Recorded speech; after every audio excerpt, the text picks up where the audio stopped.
Truth Lies in Bedtime Stories from See-Through News. Series 5. A Classical Chinese Dirty Joke Told Thrice by SternWriter. Episode 2. Second Time. Can you remember the Tang dynasty classical Chinese dirty joke I just told you in episode 1? Did you follow the gist? Would you have to listen to it again? Do you reckon you could tell it to someone else now and make some kind of sense? Well, you have the admittedly considerable disadvantage of having absorbed it entirely through your ears, but at least it's fresh in your memory. Maybe the two things kind of balance each other out. Anyway, you now find yourself in a similar situation to one of my flatmates at university. Let's call him Mark, as that was his name. Mark is one of the smartest people I know. When we shared a flat, I was doing my undergraduate degree in Chinese, and he was doing a PhD in artificial intelligence. Each of us enjoyed hearing the other explain what he did. What for Mark was bog-standard 101 computer science struck me as voodoo magic, and vice versa when it came to Chinese. So when I discovered this millennium-old gem of classical Chinese smut, Mark was one of the first people I tried telling it to. Equipped with 2 beers, pencil and paper, I made sure he got the key points, showing him the characters for big, da, great, tai, heaven, tian, and to swallow, tuan. As I thought, Mark loved it. He may have had a big brain, but his mind was as deep in the gutter as any 1980s-era student. This joke appealed to both smart Mark and to smutty Mark. We graduated the same year. Like lusty monk and winsome nun, our lives took very different paths, geographically and career-wise. Still, as the years passed and we entered different worlds, we stayed in touch. I joined a Japanese trading company in London and started flying around the world, trading textiles, taking business trips from haute couture clients in Milan and Tokyo to factories in Karachi and Jakarta. Mark went to California to work for NASA, designing the software control system for the Mars rover project.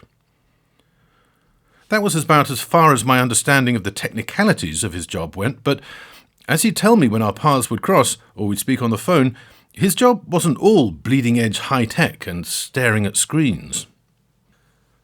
Mark was also a very sociable, easygoing, heart-and-soul kind of guy.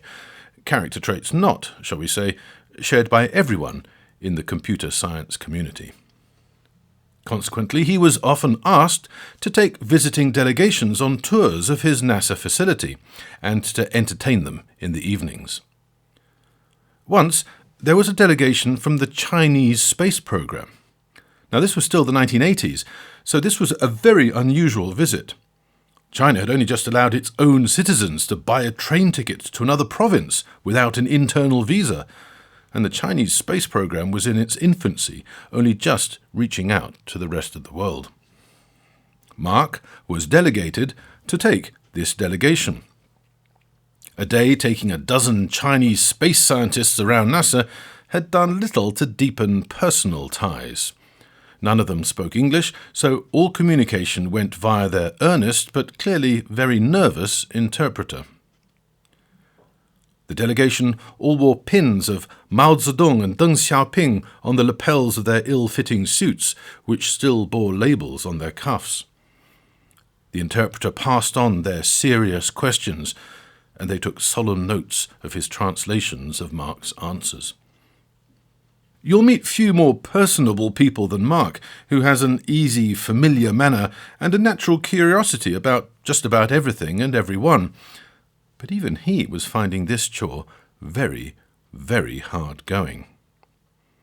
And the worst was yet to come. Along with a couple of colleagues, Mark was due to host the delegation for dinner.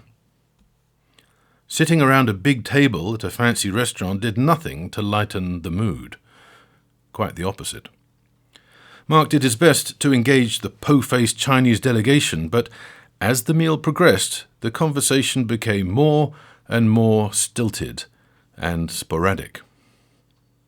The interpreter was doing his best.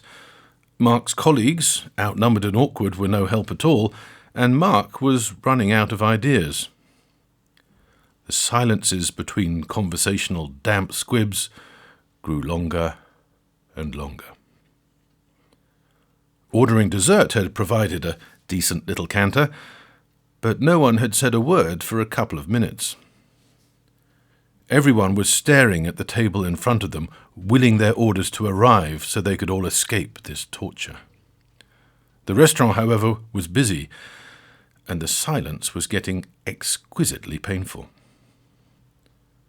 That's when Mark remembered the joke I'd told him years before in our shared student flat. Before he'd had time to think it through, he said to the interpreter, "Are you gentlemen familiar with a classical Chinese joke about a Buddhist monastery and a Buddhist nunnery on neighbouring mountain peaks?" In episode 3, third time, we'll find out how Mark's icebreaker went down. The series was written, narrated and produced by SternWriter. Audio production by Rupert Kirkham. The Truth Lies in Bedtime Stories is a See-Through News production. See-Through News is a non-profit social media network with the goal of speeding up carbon drawdown by helping the inactive become active. For more, visit seethroughnews.org. Thank you for listening.